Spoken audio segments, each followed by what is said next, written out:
The broadcast is now starting. All attendees are in listen-only mode. And welcome to this webinar this afternoon where I'm going to be talking about modern malware. My name's Adam Gleeson. I'm an end-user computing pre-sale specialist working for Computer World. And with me today I've got Ross Lang from Bitdefender, who's one of the SEs working for Bitdefender over there. Good afternoon.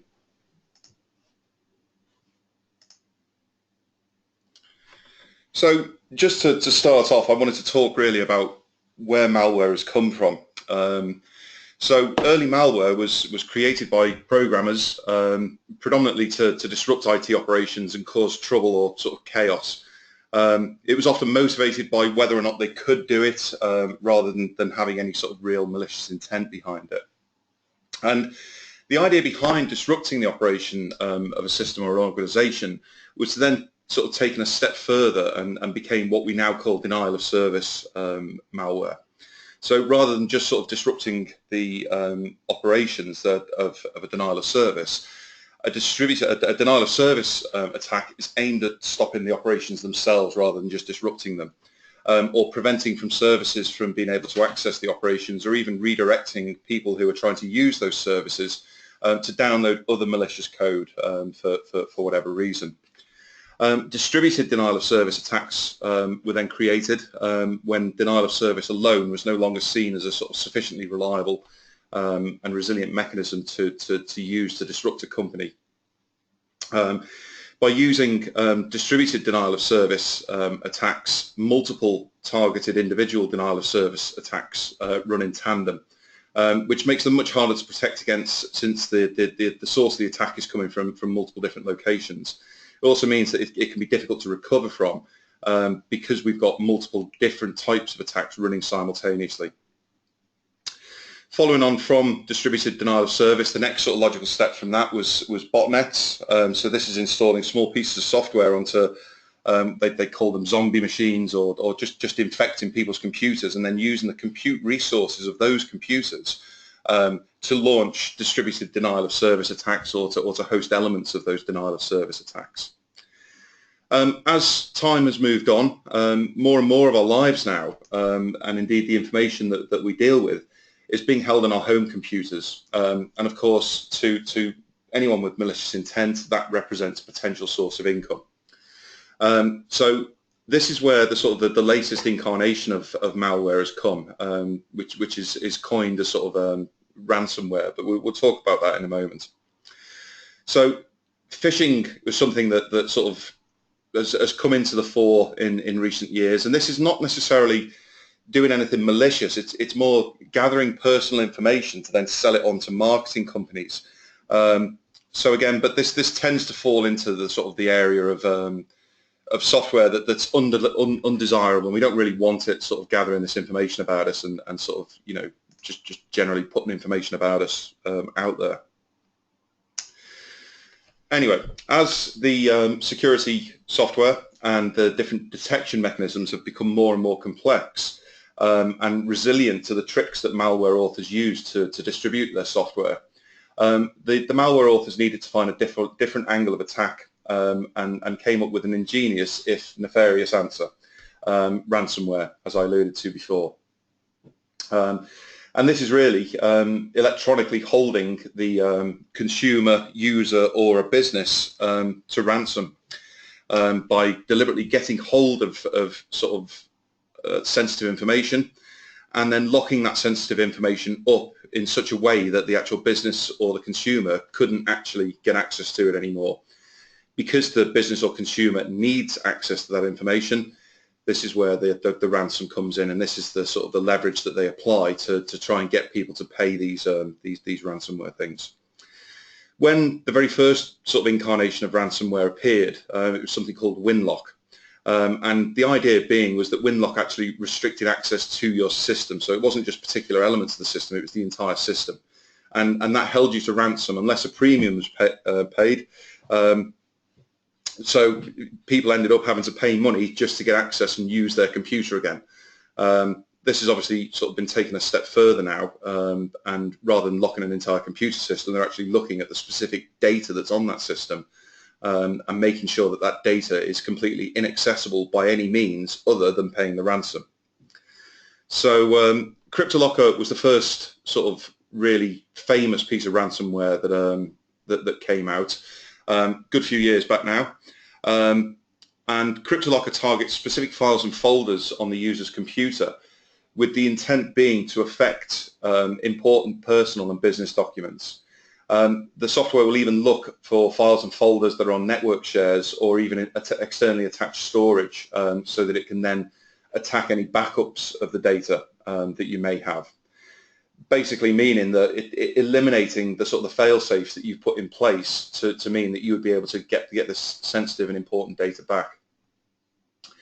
Although the threat posed by CryptoLocker was taken seriously, and it was about 8 months after it was initially released that the US Department of Defense, in conjunction with Interpol, actually managed to find where it was being run from, and they captured all of the servers and whatnot. And subsequently, the cryptographic keys that were being used to encrypt people's data were then uploaded onto a particular website, and you can now pay a very small premium compared to the ransomware to get access to those encryption keys. And then if you were affected by CryptoLocker, you can then decrypt your information yourself without having to pay the full ransom. So even though they shut it down pretty quickly, the genie was out of the bottle, and the original CryptoLocker ransomware has spawned literally hundreds and hundreds of different clones, each using its own unique encryption keys, and each operating in a slightly different way as well. One last note on this slide here is that something that's perhaps inevitable in the cloud era is that ransomware software development kits are now available online. So this is to enable, I've put here budding criminals, but it could really be anyone that finds themselves in any kind of sort of financial instability or trouble that could potentially resort to using this software to write their own ransomware and then start to reap the so-say benefits of it, really. It's still in its infancy, but it's a huge area of concern when security software vendors are already attempting to combat the estimated 400,000 individual new malware threats that emerge every single day. So what is ransomware? Now, previously, all the different types of viruses and malware and stuff that were out there were all predominantly aimed at disrupting the operation of a business or service, or indeed trawling vast caches of personal data to glean financial details for fraudulent purposes. But these threats don't always feel as though they're sort of personally targeted. It's being targeted at an industry or at a business. Often the things that, you know, the sensitive information that's being found, this gets picked up by banks and stuff like that and blocked, you know, before we're even aware of it. Ransomware is quite different because it's very much a personal attack, and by this I mean that it's aimed at directly affecting individuals' lives by denying access to personal data that's very important to people, and stuff that cannot easily be replaced, such as family photographs. I myself, it wasn't through ransomware, it was through my own arguable stupidity many years ago, but I lost a load of family photographs. Unlike the physical photographs that we used to get that were developed from film, once these electronic ones are gone, they're gone, and that's all your memory's gone. So it can be a very emotional thing to happen, and this is part of what the ransomware authors are actually playing on, because they know that this is going to really get people's attention, and people are going to pay because they know that they can't get it back any other way. So it kind of means that it's going to get treated seriously and not just be treated as, oh, it's just another virus that I need to do some Googling on how to get rid of it, or install some free AV software that will clean my computer up for me. The information's important to you, so you have to engage with the author of the malware in order to get your data back. Not only does it target your data and deny you access to this, but it's then going to extort money out of you in order to get that back. Often with the threat that the data is going to actually be deleted permanently if you don't pay the ransom. So not only are they now denying you access to your sensitive and personal important documents, but they're then saying that they're going to get rid of them altogether. So it's pretty malicious, really, and it's pretty insidious, I think. As I mentioned before, certain users who have maybe been savvy or maybe lost data previously may have a secondary backup of their data on an external hard drive, for example. That's typically what people would use at home. And even stuff that's being stored there is not safe from this malware because it's written to specifically go looking for any attached devices or any kind of other storage medium that is attached to an infected computer. Consequently, it means that the backup that you thought was nice and safe, so that if anything happened to your main computer, you've still got all your pictures and whatnot. All of that is going to be gone as well. Similarly, with cloud backups like Dropbox and OneDrive and stuff like that, because they will sync the files as they're being encrypted, then potentially you could lose access to stuff there. I know certainly if you're a subscriber to Dropbox, then you may have the option of being able to go back a few different versions of your files. But it's still paused for thought. It's still a potential vulnerability, and it's an area that really, you know, you're going to end up losing your data, even though you've sort of made due diligence and tried to make sure that everything was safe. There's one last note on this as well.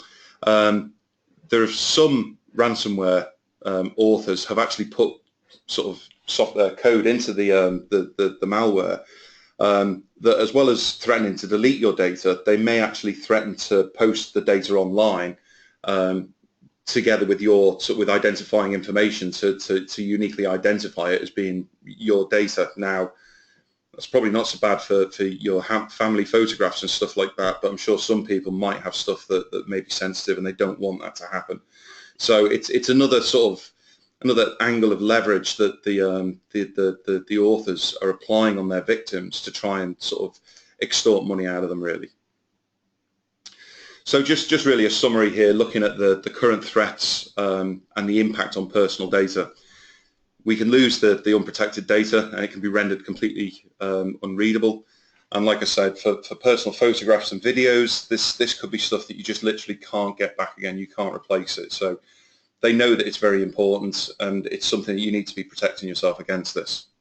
Similarly, personal documents, maybe financial documents and things like that, or indeed personal email as well. Sometimes that can contain a lot of personal information. So it's really targeting things that we hold very dear to our heart in our sort of home computer environment. Now, when we start talking about this with regards to business data, it's kind of a different ball game a little bit, because we're not just talking about stuff that, yeah, okay, so if I lose my pictures, I'm going to be upset about it because I can't get that information back, but my life will still go on. With a business, if a huge amount of business data gets encrypted and is inaccessible, how much is that going to affect your business's ability to operate and to continue its day-to-day operations? With some businesses, and indeed many businesses who have been affected by the likes of CryptoLocker, it puts them in a condition that they can't continue to conduct business. They've got no alternative but to pay the ransom and get their data back. And again, this is why if you're not protecting yourself, then potentially you're leaving yourself wide open to this, and you'll be left in a position that you'll have no option but to actually pay the ransom. And as I think, as Ross will mention later on, the powers that be are actually looking at sort of saying that if you were to pay the ransom, you're actually committing a criminal offence. So it could well be that in the future, your only option would be to pay the ransom in order to keep your business running. But in order to do that, you're going to break the law. So the message again really is that you've really got to take this seriously, and that's trying to add a little bit of levity. And I'm a bit of a comic book geek, so I've got a Batman reference in here. But joking aside, without taking precautions and making sure that you've got protection in place, a ransomware infection at your company could and would cause severe disruption to your business, whether it's just on an internal day-to-day operations side of things, or whether it's actually going to affect your ability to transact business with customers. These things very quickly will start to severely sort of limit your business's ability to operate. So you've got to really think about this and think about, if you were losing access to this kind of information, what would it do to your business? How much would it cripple you? Is it something that you'd be able to get on with and be able to keep sort of limping forwards? And the point really is, what I'm trying to say here is this just a storm in a teacup, and I'm just sitting here scaremongering really, and just saying, oh no, you know, the world's going to end if you get caught with ransomware, or is it a legitimate threat? And that depends entirely on your perspective and whether you consider it serious enough for you to take further action and invest in an antivirus solution that is going to give you a good degree of protection. Just to give you an idea of, and I think I might have mentioned this previously, an estimated 3% of those infected by ransomware tend to pay the ransom straight away without question. So, and indeed more and more people will not necessarily pay it straight away, but they will pay as they slowly exhaust all different avenues of trying to get the data back and looking at backups and working their way through that. 3% might not seem like a high percentage, but if you consider how many computers are out there today and how many potential email addresses exist in the world that are potential targets, 3% is a hell of a lot. And with that kind of a return, the people authoring the ransomware are not going to stop because it's almost guaranteed revenue for them. In the 8 months that CryptoLocker was active, it's estimated that it earned its author about $27 million, and that was just in the 8 months that it was active. Obviously, there are still people being affected by CryptoLocker today. If they're not aware that they can go online and find the encryption keys for a very small fee, some of these users may even be trying to pay to get their data unencrypted again. So just to give you a little bit really of a picture of what it looks like, these are typical screenshots from two different ransomware threats that are out there. The first that you will really know about it is when you get these messages popping up on the screen. If you're really quick, you might pick up that there's some kind of unusual activity, or you might realize as soon as you've clicked something, I shouldn't have clicked that, and now my computer's going mad. What's it doing?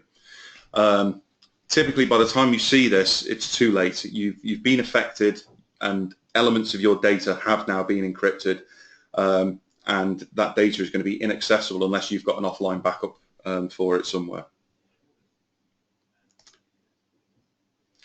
So I'm just going to pass you over to Ross now for a moment, but really there are only two options available to you if you're infected with ransomware.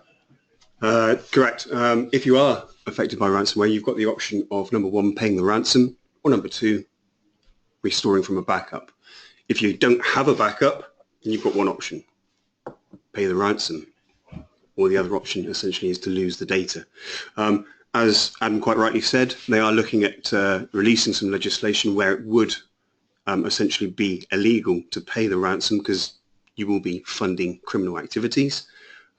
And therefore soon that option will be taken away from you, and therefore the only option you'll be left with is to lose your data. We have recent information shown, just feeding on from what Adam was just saying a minute ago, that before the time period has elapsed, within the Western countries, i.e. the USA, the UK, Germany, those are the three top companies which actually would pay the ransom, and we're looking at percentages of around about 40% of people paying the ransom, and on average the amount that they're paying each time is about £400. So as Adam quite rightly said, they're earning an awful lot of money, and it's not something which is going to essentially make them stop. Thanks, Ross. So let's look at worst case scenario. You've clicked on something, you suddenly realise that you shouldn't have clicked on it. What can you do to limit the damage, assuming that you don't have any kind of protection in place? So opening Task Manager is probably the first thing that I'm going to jump into and start looking for things that I don't recognise, things that look obviously wrong, and start ending the processes. It wasn't ransomware that I got infected with on a home PC that I was messing around with, and admittedly I knew before I clicked on the file that I probably shouldn't be clicking this file, but it was one of those things. It was late at night and I was trying to cut corners, and I ended up sat there for hours then trying to get the computer back to a good state, which eventually my good friend Ross here sent me a code for Bitdefender. I put that on and it just sorted it out straight away. But as I found, as I went into Task Manager and started trying to kill off these processes, as fast as I could kill one process, 2 or 3 others would start up. So very quickly, it just spirals out of control. You can't keep on top of what is actually going on. So being able to actually stop the process is not really practical. There's always the option of pulling the plug on your external storage. Of course, in doing that, you risk data corruption if something was writing to that external storage. Shutting down the computer is one kind of fail-safe way of stopping the process getting any further. But once that computer reboots again, the process is going to start up again. The only feasible option that you've got then would be to shut the computer down, pull the hard drive out of it, and then use a separate computer, probably with adequate protection on it, to then try and manually extract the data from the hard drive.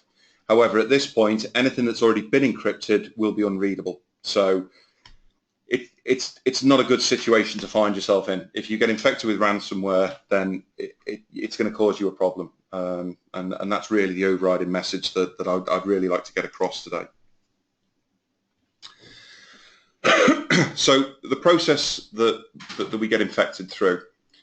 First of all, a file containing the malicious payload is downloaded. Payload then gets executed by the user, believing that the file is actually legitimate. And depending on what the payload of the file is, multiple adware or malware programs might get installed first, as I've said before, to misguide attempts to stop the infection. And at some point in this process, the encryption will start. Since the encryption that's in use is actually native Windows encryption, if we were talking about a Windows PC, it's not actually seen as being it's not seen as being a malicious process. So indeed, some free antivirus solutions that you'll have out there will sit there and allow it to run quite happily because it thinks it's encryption. That's normal business. We're allowed to do that. So it's very, very difficult to get around this. Once the encryption process has started, you can't really do very much about it, and damage is being done for every second that it's running. If the process can be stopped by your antivirus in the early stages or prevented from running at all, which is the case with Bitdefender, then you may be able to severely limit the damage before anything actually happens. But without reputable AV, it's the only fighting chance that you stand really of protecting yourself against this. I mentioned before that only file backup repositories that are actually physically offline from the computer are safe. If you've got an external hard drive plugged in with backups of data there, there's a very good chance that that's going to get encrypted as well. And it's all fair game for the ransomware. So some precautions, and it's common sense, and it's something that anyone in IT is very much aware of, that the user is the first line of defense. The user always has to take some sort of action to allow the attacker some degree of control over their system. So if you don't click on anything, they can't do anything, basically. So this is the point here, is that it's going back to user education a little bit. If we can obviously use something like Bitdefender and stop the payload getting down onto the user's machine in the first place, more is the better. But that's not always the case. The second point on this slide here, that again is intended to really to dupe the user, is that often messages that will appear, or I mean sometimes even on websites that are hosting ransomware, they appear to be from legitimate authorities, someone like the police or for the FBI, for example. People that we just implicitly trust, and we don't tend to think, hang on a second, is this actually is that really from the police, or is this someone just pretending to be the police? And it depends really on how IT savvy. I would probably say that there's an awful lot of people out there that would blindly believe that this was actually from a legitimate authority. So, and this task is made even harder by crafty malware authors who make the stuff that the user shouldn't be clicking look like stuff that they are allowed to click. Now, this could be files that have had their icons changed to resemble Microsoft Office documents, for example. When these files then get stored onto a file area, the default behavior of the Windows operating system now is to hide known file type extensions. So even though they've saved an executable, they don't realize that it is an executable because it's got a Word document icon and there's no file type extension on the end of it. So they go ahead and click on it expecting it to be a Word document, and it's actually a self-extracting malicious payload. And moving on to self-extracting, self-extractors are another common delivery mechanism, because these will run from within the email, just because people will click on it. I mean, I find myself doing it. It's a point that I'll come on to next, really, is that we're busier than ever. And even though we've always made users vigilant over opening emails and being aware of what's attached to emails, the need for this vigilance, I think, has been somewhat diluted over the years, because we've come to rely on the likes of external email scanners that are filtering any mail attachments that shouldn't be there, and intelligent desktop security solutions that have sort of lulled us into a false sense of security, that if there is anything nasty that ends up being sent to me or ends up on my computer, the antivirus will deal with it. And so, I know myself, I can think of numerous occasions when emails have come in, more often than not from people that I know, but sometimes from people that I don't know, but I've kind of been expecting an email from someone, and I've just gone ahead and double-clicked on the Word document or the PDF document that's in there, because I look at the icon, it looks like a PDF document, I'm busy, I've got a million and one other things that I need to be doing.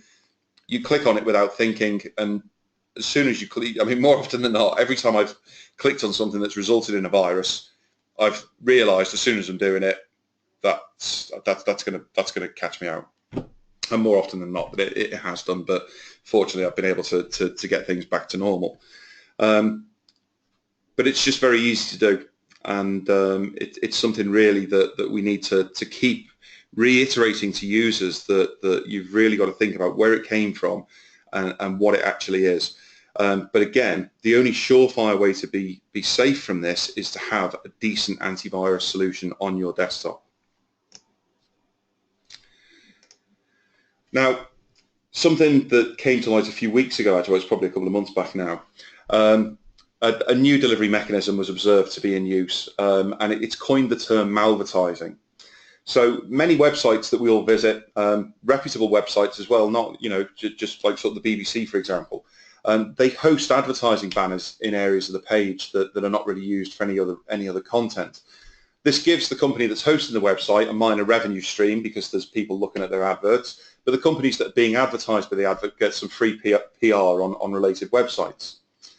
Not long ago, a user clicked on a link on a BBC website, another area of the interweb that we just tend to, well, certainly we as Brits, you just sort of tend to consider it to be intrinsically safe because, well, it's the BBC. So, they're sort of one of the most well-resourced organisations in the country.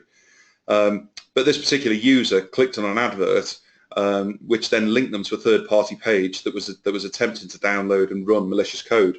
And it was only the fact that the user worked in IT, and they realised quickly that something wasn't right and raised the alarm. So if the likes of the BBC can be caught out, how many other reputable sites are unknowingly hosting links to malicious software? And there's not a huge amount of regulation in web advertising. There are web advertisers are to a penny. They're all over the place now. It's really not difficult to conceive of people with malicious intent just submitting adverts and paying the money to have their adverts hosted, knowing full well that they're going to get a load more money back when they infect a load of people's computers with ransomware. And I think one other point here is that although I've pretty much been talking exclusively about Windows ransomware nowadays, it's not just on home and work computers that ransomware can affect now. Other operating systems have got their own flavors of malware developed to run specifically on Linux, for example, and indeed on Android. So you're talking about malware on mobile devices. The advent of mobile devices is something it's very close to my heart. I work in end user computing, so mobile working is a big part of the future of IT, and it's also somewhat, at the same time as that I feel really excited about it, it makes me very wary, because I'm conscious of how much of my personal life is going through my mobile device. And if someone were able to actually get control of that mobile device, there's a significant portion of my life that they could start to affect if they started to behave badly with it.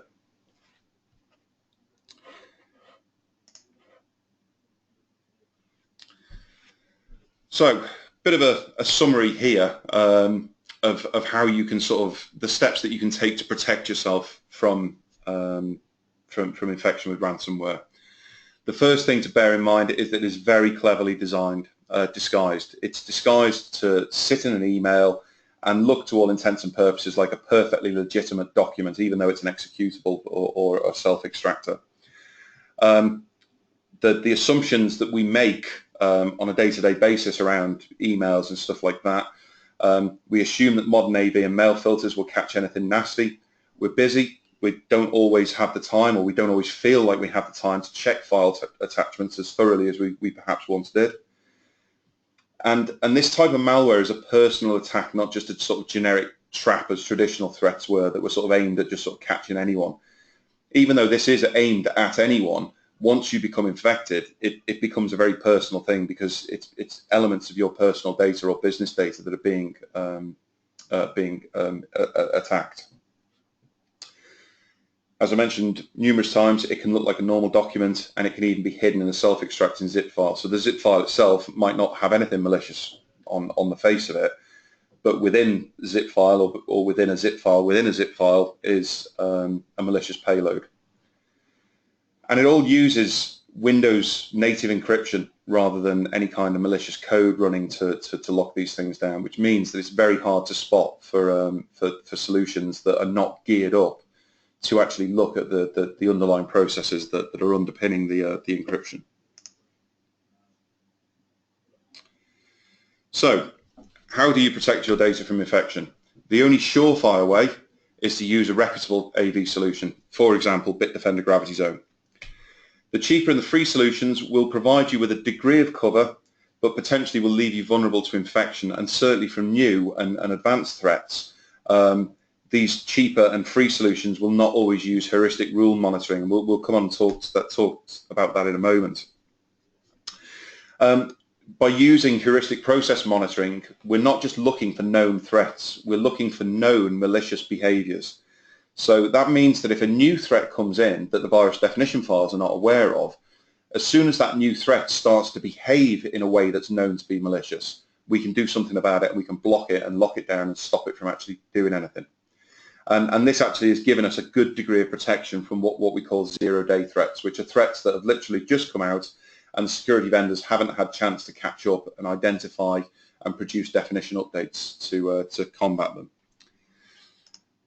So, as I mentioned at the top of this slide, using Bitdefender is one of the best ways for you to actually go about protecting yourself here. And again, I'm just going to pass you over to Ross and let him talk for a few minutes. Okay, thank you. So essentially, you have two aspects with which you can use to protect yourself within Bitdefender. You've got behave, and you've got the advanced threat control. Now, both of these are heuristic analytical processes which monitor the introduction of both new executables and existing applications. And why that's important is because obviously with the new introduction of an executable would be ransomware, where essentially a new executable is coming in and trying to run on your system. By sandboxing that application, quarantining it, creating an alert for the admin to either authorize to run or block completely. Obviously, at that point, they can determine whether or not that application is safe and legitimate. Also, with the advanced threat control, you can continue to monitor existing applications which you have running within your system. And by doing that, you're actually protecting yourself against, like Adam said, ransomware actually embedding itself in self-extracting files, or even embedding itself in an existing application. And abnormal behavior would be something which would result in something such as creating new registry entries deep within the registry and acting well outside of its normal scope. In addition, we do have a new technology we're about to launch called hypervisor memory introspection. It's a groundbreaking technology which actually works at the hypervisor level. Currently, it will only protect your virtual machines, your virtualized environment. However, there are plans for it to also protect your physical environment too. It's something which we developed closely with Citrix, so it will currently only work on Citrix Server or Zen Server and Zen Desktop. However, there are plans to develop this so that it will start working on a broader spectrum of platforms, like I say, both in the physical and virtualized environment. And the whole purpose of the hypervisor memory introspection is to protect you against advanced persistent threats, targeted attacks, and also the likes of rootkit attacks. Okay. Thank you.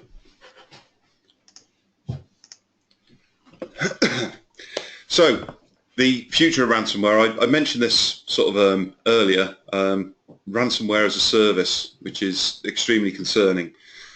One of the areas that we see potentially as being a very dangerous area is the use of this by students. University is getting increasingly expensive to put yourself through, as some people are finding themselves having to do. And the environment, the working environment means that you need decent qualifications in order to stand a chance of getting a decent job these days. And again, that's going to drive people down the route of having to go through university. But just from the different bits that we've covered today throughout this this presentation, just the fact that there's almost a guaranteed revenue income stream just from the small percentage of people that will just pay straight away. It's really alarming that people could start to do this, and I think the security vendors and the security industry is going to be looking to really ramp up and combat this threat in the future.